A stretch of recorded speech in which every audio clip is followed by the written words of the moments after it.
দাজ্জালের এই ফিতনার যুগে, দাজ্জালের এই যুগে আজকে পুরুষরা সবথেকে অসহায়, সমাজে পুরুষরা আজকে সবথেকে লাঞ্ছিত, অপমানিত। প্রতিটা ঘর আজকে জাহান্নামের আগ্নেয়গিরিতে পরিণত হয়ে গেছে। আমরা পুরুষরা বাঁচতে চাই। পুরুষরা যখন ছোট থাকে, আমাদের বাবা মা, সমাজ, শিক্ষক সবাই বলে ভালো করে লেখাপড়া করো, ভালো রেজাল্ট করো, পড়ো, শুধু পড়ো, read read read and read. ভালো সুখের আশায় পুরুষরা আমরা ভালো রেজাল্ট করি, পড়াশোনা করি সুখের জন্য। পড়াশোনা যখন শেষ হয়ে গেল, সুখ নামের বস্তুটি আমাদের কাছে ধরা দিল না, তখন চাকরি নামক টেনশন, চাকরি নামক পেরেশানি আমাদের জীবনটাকে তছনছ করে, খান খান করে আঘাত করা শুরু করলো। এখন ভালো চাকরি না পেলে আমাদের জীবনে নাকি সুখ হবে না, ভালো চাকরি না পেলে নাকি শান্তি হবে না, ভালো চাকরি না পেলে নাকি সমাজে আমরা বসবাস করতে পারবো না, সুশীল সমাজ হতে পারবো না। চাকরির জন্য শুধু এক্সাম এক্সাম, পড়ালেখা, প্রাইভেট কোচিং, জব অ্যাপ্লিকেশন করতে করতে অবশেষে জীবনের বিশাল একটা সময় পাড়ি দিয়ে পুরুষের যখন চাকরি হয়ে গেল, তখন বসের টেনশন, অফিসের কাজের ঝামেলা, খাওয়া নাই, ঘুম নাই, আরাম নাই, শুধু কাজ আর কাজ। একটু অমনোযোগী হলে বসের গালি খেতে হয়। সুখের আশা পুরুষের জীবনে আর এলো না। পুরুষরা তখন ভাবে একটু বিয়ে করলে হয়তো বউ এসে রান্না করে খাওয়াবে, বউ কাপড় ধুয়ে দেবে, বউ একটু আদর করে কথা বলবে, অনেক সুখে কাটা যাবে। পুরুষরা ভাবে এই যুগে, দাজ্জালের এই ফিতনার যুগে, আখিরুজ্জামানের এই যুগে পুরুষরা ভাবে একটা ভালো মেয়েকে বিয়ে করলে হয়তো জীবনে সুখ আসবে।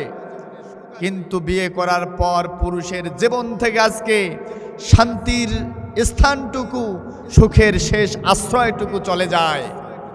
পুরুষরা যদি স্ত্রীকে সময় দেয়, অফিসের কাজে সুযোগ হয় না সময় দেওয়ার, বসকে সময় দেওয়ার সুযোগ হয় না, অফিসের কাজে, চাকরির কাজে সময় দিলে স্ত্রীকে সময় দেওয়ার সুযোগ হয় না, স্ত্রী মন খারাপ করে। স্ত্রীকে সময় দিলে বাবা মা রাগ করে, বাবা মাকে সময় দিলে শাশুড়ির গালি খেতে হয়, ভাই বোনের কথা শুনতে হয় শাশুড়ির খেদমত করলে। পুরুষের জীবনে যতটুকু শান্তি ছিল, এতটুকু শান্তি একজন পুরুষের জীবন থেকে একদম চিরতরের জন্য বিদায় নিয়ে চলে যায়। পুরুষের সংসার আর ভাল লাগে না, পুরুষের কাছে ইহ জনম আর ভালো লাগে না।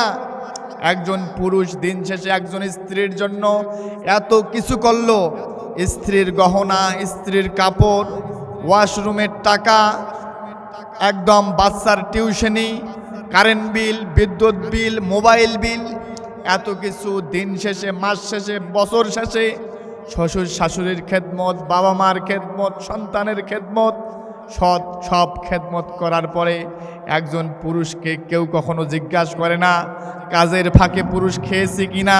একজন পুরুষকে কেউ জিজ্ঞাসা করে না বছর শেষে সে একটি ড্রেস কিনেছে কিনা। একজন পুরুষকে কেউ জিজ্ঞাসা করে না তার মনের কি অবস্থা। সুখ নামক বস্তুটি পুরুষের জীবন থেকে হারিয়ে যায়। আজকের পরিবারগুলো, আজকের সমাজগুলো আজকে জাহান্নামের আগ্নেয়গিরির মধ্যে পরিণত হয়ে গেছে। একটা মেয়ের চাওয়া পাওয়া, একটা মেয়ের ভালো লাগা, একটা মেয়ের স্বাধীনতা, এটা আজকে কেউ চায় না। সবাই চায় চাকরি চাকরি চাকরি। চাকরি নামক বস্তুটার পেছনে ছুটতে গিয়ে পুরুষরা আজকে ভুলে যাচ্ছে নারীর অধিকার। সংসারগুলো আজকে বিচ্ছিন্ন হয়ে গেছে, সংসারগুলো বিচ্ছিন্ন হয়ে যাচ্ছে, সন্তানগুলো মানুষ হয়ে যাচ্ছে না, নেশার পেছনে আসক্ত হয়ে যাচ্ছে। বাবা মাগুলোর আশ্রয় হচ্ছে বৃদ্ধাশ্রম। সমাজে আজকে যখন অশান্তির দাবানল, ঠিক এই মুহূর্তে আখিরুজ্জামানের ফিতনা থেকে বাঁচার জন্য আল্লাহর কোরআনের দিকে, ইসলামের দিকে, আল্লাহর দ্বীনের দিকে ফিরে আসতে হবে। কোরআন ছাড়া মানুষের তৈরি করা মতাদর্শ মানুষকে শান্তি, মুক্তি, নিরাপত্তা পৃথিবীর অতীতেও দিতে পারে নাই, বর্তমানেও নেই, ভবিষ্যতে থাকবে না।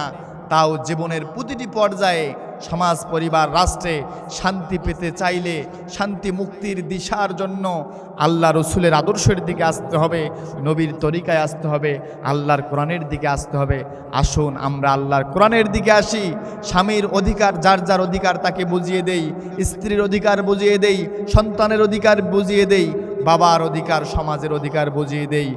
আল্লাহর কাছে আমাদের নিজের অধিকার চেয়ে নেই। আল্লাহ যেন আমাদের দুনিয়ার জীবনকে জান্নাতে পরিণত করে, আখিরাতে যেন মুক্তির ব্যবস্থা করে। আমিন।